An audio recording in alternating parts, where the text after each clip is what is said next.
Audio Jungle. Assalamualaikum warahmatullahi wabarakatuh. Perkenalkan, nama saya Julianti, NIM 2020131017, mahasiswa semester 3 Prodi Pendidikan Sejarah Universitas PGRI Palembang. Dosen pengampu Bapak Habib Saleh SPD MHum. Di sini saya akan membuat video pembelajaran tentang sejarah dinasti Cina hingga revolusi Cina. Cina di masa kuno diperintah oleh berbagai dinasti secara bergiliran, dimulai dari dinasti Zhou sampai dengan dinasti Manchu. 1. Dinasti Zhou. Pada tahun 1222 sampai 221 sebelum Masehi, Kerajaan Zhou adalah kerajaan yang berumur panjang dalam sejarah Tiongkok.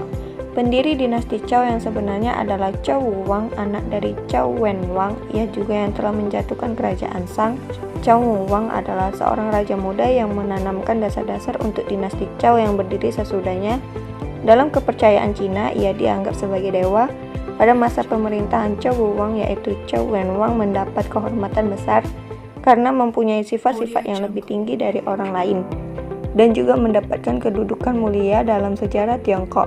Tidak mengherankan jika ayah dan putra ini yang keduanya menjadi kepala pemerintahan yang arif dan bijaksana. Sedangkan orang ketiga yang dijunjung tinggi dalam kerajaan Zhou adalah putra Wenwang yang bernama Tan atau Hertog Zhou. 2 tahun setelah menjatuhkan kerajaan Shang, maka wafatlah Wuwang dalam usia 93 tahun, kemudian digantikan oleh putranya Cheng. Tetapi oleh karena ia masih muda, maka Hertog Zhou, saudara dari Wuwang, diangkat menjadi wakil dari kaisar muda. Wenwang bersama putranya Wuwang dan Hertog Zhou adalah 3 orang besar yang dilahirkan oleh kerajaan Zhou. Dinasti Zhou yang lama masa pemerintahannya dalam sejarah Cina dapat dibagi menjadi 2 bagian, yakni Zhou Barat dan Zhou Timur. Zhou Barat pada tahun 1222 sampai 771 sebelum Masehi. Orang-orang Zhou semula bertempat tinggal di lembah Sungai Wi yang terletak di daerah antara Shanxi dan Kansu. Pada saat itu, mereka dipimpin oleh Pangeran Kanfu. Mereka bermigrasi dan kemudian menetap di lembah Sungai Zhou Yuan. Di daerah ini, mereka bercampur dengan suku-suku lain yang kemudian disebut sebagai orang Yin. Dalam perkembangan selanjutnya, mereka menjadi kuat ketika dipimpin oleh Wenwang. Karena kuatnya mereka sering disebut sebagai penguasa daerah barat. Dialah yang berusaha untuk memperluas kekuasaan orang-orang Zhou. Orang-orang Zhou baru berhasil merebut kekuasaan dinasti Shang pada tahun 122 sampai 1223 sebelum Masehi, ketika Zhou di bawah pimpinan Wuwang, anak Wenwang, dan selanjutnya mendirikan dinasti Zhou. Masa pemerintahan Wuwang. Wuwang menjadikan kota Chang'an sebagai ibu kota. Ia memerintah dengan adil dan bijaksana. Untuk mewujudkan kesejahteraan dan kemakmuran kerajaan, Wuwang membuat kebijakan dalam bidang pemerintahan, yaitu antara lain: 1. Kekuasaan raja sebagai penguasa tertinggi. Raja dalam menjalankan pemerintah dinampingi oleh Perdana Menteri sebagai penasehat raja. Kerajaan dibagi dalam beberapa provinsi. Wuwang hanya memerintah sampai tahun 1116 sebelum Masehi, kemudian digantikan oleh putranya yang masih kecil, yakni Cheng Wang. Karena masih kecil, dalam menjalankan pemerintahan didampingi oleh seorang wali yang bernama Zhou Kung. Pada masa pemerintahan Zhou Kung ini, berkali-kali Cina mendapatkan serangan yang dilakukan oleh orang-orang barbar. Pada abad 8 Masehi dan abad sebelum Masehi, kekuasaan Zhou Barat makin melemah. Kerajaan Zhou terpecah menjadi kerajaan kecil. Raja terakhir Zhou Barat ialah Yuwang, yang lemah tapi kejam. Pada masa Yuwang inilah Zhou Barat mengalami keruntuhan. Setelah Raja Yuwang, muncullah Raja Ping yang kemudian memindahkan pusat pemerintahan ke timur, maka mulailah masa Zhou Timur. Zhou Timur pada tahun 771 sampai 221 sebelum Masehi. Setelah Ping memerintah, maka ibu kota dipindahkan dari Chang'an ke Laoyang. Perpindahan ibu kota ini dimaksudkan untuk menghindari serangan dari bangsa barbar. Setelah Zhou Barat mengalami keruntuhan, Zhou Timur tidak mengalami kebesaran, bahkan sebaliknya semakin melemah. Pada masa ini, kekuasaan daerah makin besar, walaupun kekuasaan pusat masih diakui. Dengan demikian, pada masa Zhou Timur terjadi perubahan dalam kehidupan masyarakat, yakni 1. Meningkatnya kedudukan para pedagang. 2. Naiknya kedudukan para penguasa daerah. Sedang di lain pihak merosotnya kekuasaan pemerintah pusat. Di masa itu kemudian terjadi perubahan antar negara vasal, sebab pada masa itu di Cina terdapat banyak negara vasal seperti Qi, Chu, Qin, Po, Shang, Yan, dan Zhou sendiri sebagai pemerintah pusat. Perubahan sosial di Cina terus berlangsung seperti hancurnya sistem feodalisme dan munculnya ide-ide baru dalam bidang filsafat. Negara vasal yang kuat menyerang yang lemah, masing-masing saling memperkuat diri. Jumlah peperangan yang banyak mengakibatkan majunya teknik organisasi dan kemiliteran. Dalam kondisi yang demikian dapat dinamakan masa permulaan dari zaman. Kemunduran dinasti Zhou. Pada masa kejayaan dinasti Zhou aktif dalam memperluas wilayahnya dalam rangka merealisasikan obsesi untuk menyebar hegemonisnya atas Cina. Untuk itu dinasti Zhou memerluaskan suatu angkatan perang yang cukup tangguh dan kuat, sehingga mampu menghadapi ancaman dari luar, maupun melakukan ekspansi ke wilayah-wilayah suku bangsa lainnya. Namun, setelah wilayah Zhou semakin luas dan kemudian diterapkan sistem feodalisme, dinasti ini tidak mampu mengelola wilayah taklukan tersebut. Bahkan banyak raja jajahan tidak tunduk lagi terhadap Zhou dan mereka justru saling berperang di antara mereka sendiri. Bahkan, akhirnya dinasti Zhou ditundukkan dan dihancurkan oleh penguasa kerajaan Qin pada tahun 221 sebelum Masehi. 2. Dinasti Qin pada tahun 221 sampai 207 sebelum Masehi. Pemerintahan dinasti Qin berbentuk kesatuan dengan raja pertama bernama Qin Shi Huangdi. Pada masa pemerintahannya terjadi berbagai pembaruan, di antaranya penghapusan aturan-aturan feodalisme, penghapusan sistem raja vasal, pembentukan provinsi, dan pengangkatan gubernur. Untuk membendung serangan bangsa luar dari utara atau bangsa Xinnu, dinasti Qin membangun tembok besar Cina. Sistem pemerintahan dinasti Qin. Berikut ini adalah tindakan-tindakan yang dilakukan oleh Shi Huangdi, di antaranya adalah sebagai berikut. 1. Membangun tembok besar yang dikenal dengan The Great Wall atau tembok raksasa atau Wangli Changcheng. Tembok ini dibuat untuk menahan serangan dari luar atau serangan dari bangsa barbar. 2. Penghapusan sistem feodalisme dan membentuk sistem pemerintahan berbentuk sentralisasi. 3. Sistem birokrasi terpusat dengan seorang gubernur untuk mengatur provinsi. 4. Melakukan pembakaran buku kuno karya Kung Fuzi yang mengandung sejarah kecuali buku tentang pertanian, pengobatan, dan peramalan. 5. Mengadakan penyeragaman tulisan di seluruh Cina. 6. Mengadakan peraturan mengenai kesatuan ukuran dan timbangan, mata uang tembaga, alat pertanian, ukuran roda, dan lain-lain. 7. Memperluas wilayah Cina, bahkan hingga Korea. 8. Memerintah pembangunan tembok Cina untuk menahan serangan tentara Mongol dari utara. 9. Petani dan masyarakat golongan biasa dikenai wajib militer, pajak tinggal, dan kerja paksa. 10. Membangun jalan raya yang menghubungkan pusat dengan daerah-daerah. 11. Untuk menjaga supaya tidak ada pemberontakan, maka benteng-benteng yang tidak dipakai untuk pertahanan dihapuskan. Runtuhnya dinasti Qin.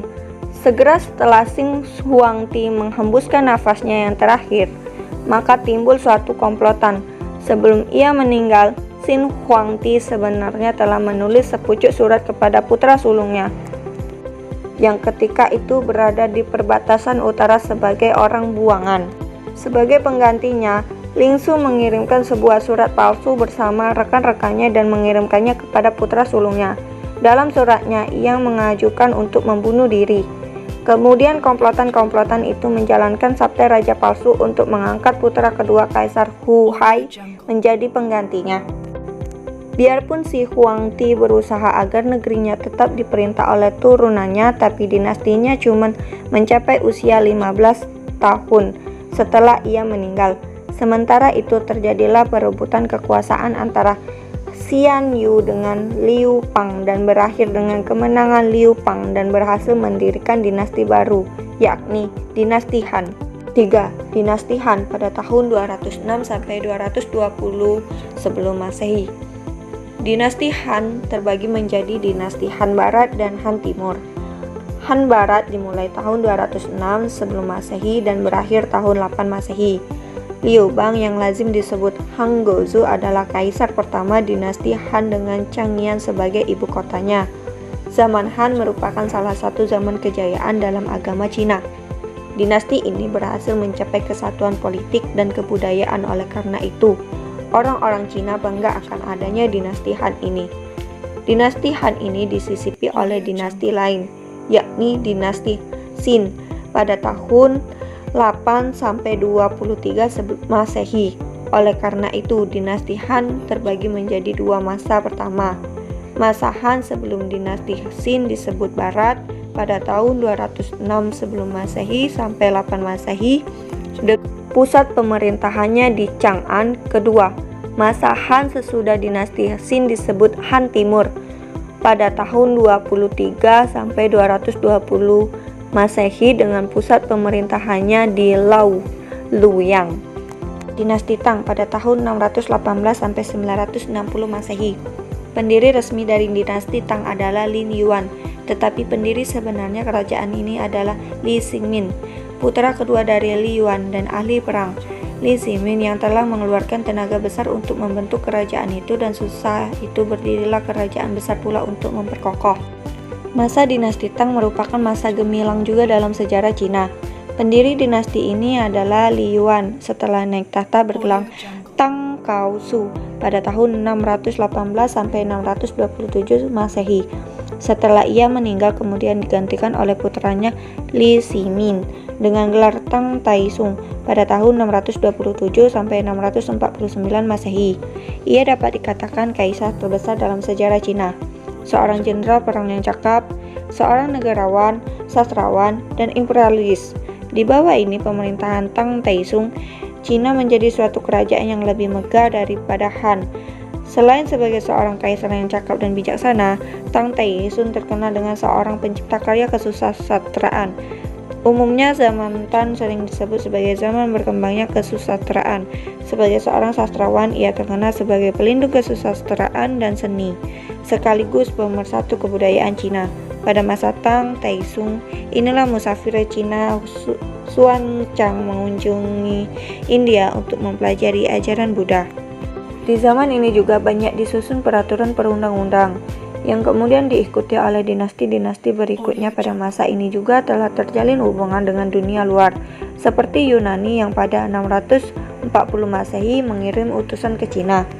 Demikian juga India yang mengirimkan utusan ke Cina 643 Masehi dan 647 Masehi.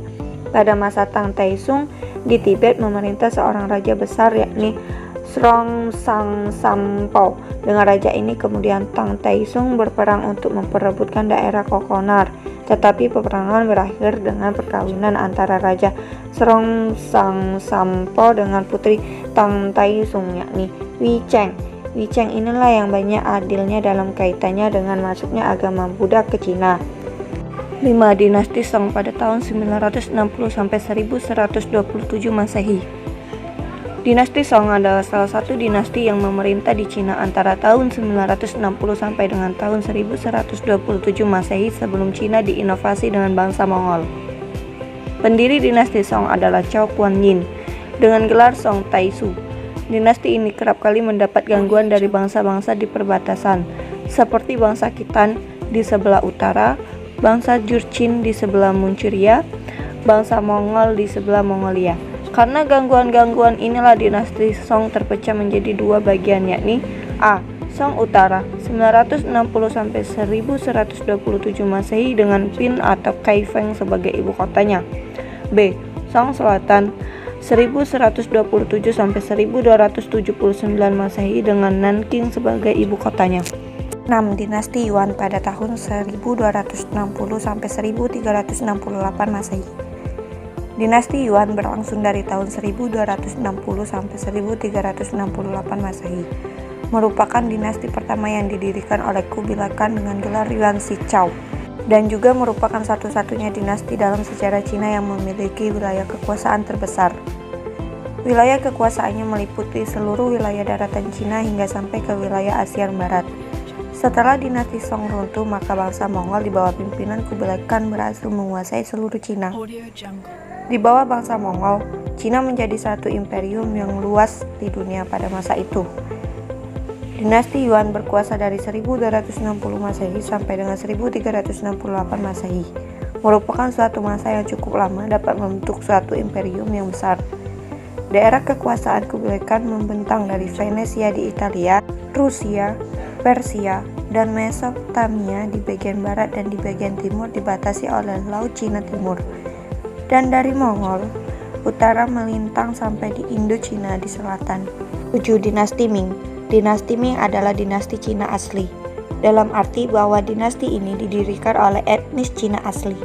Setelah bangsa Manchu runtuh, maka dengan segera Chu Yuanzhang memegang kendali pemerintahan.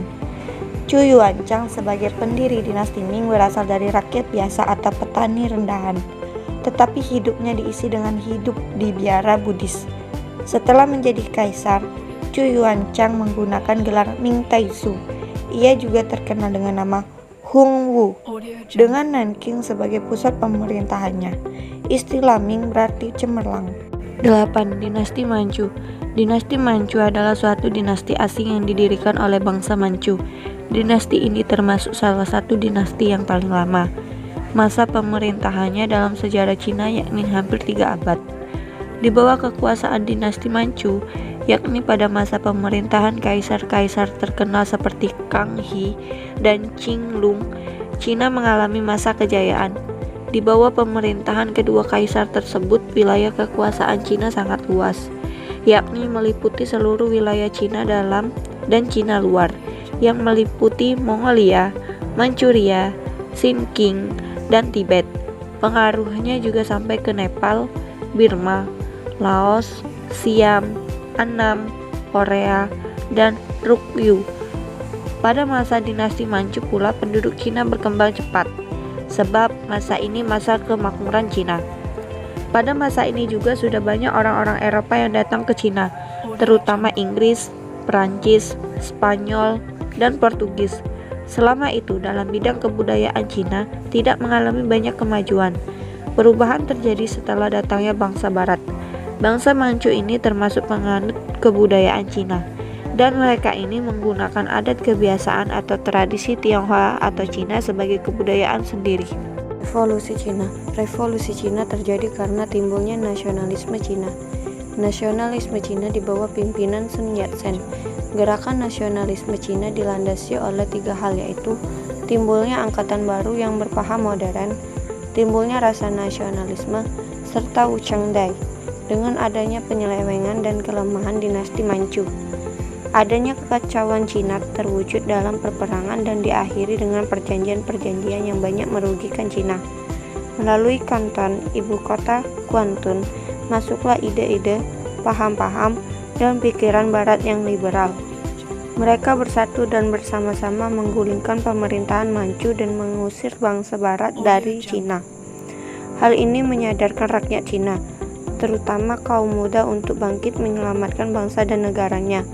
Sebagai tokoh pahlawan nasional, nama Sun Yat-sen tercatat dalam sejarah dan sekaligus pemimpin revolusi Cina.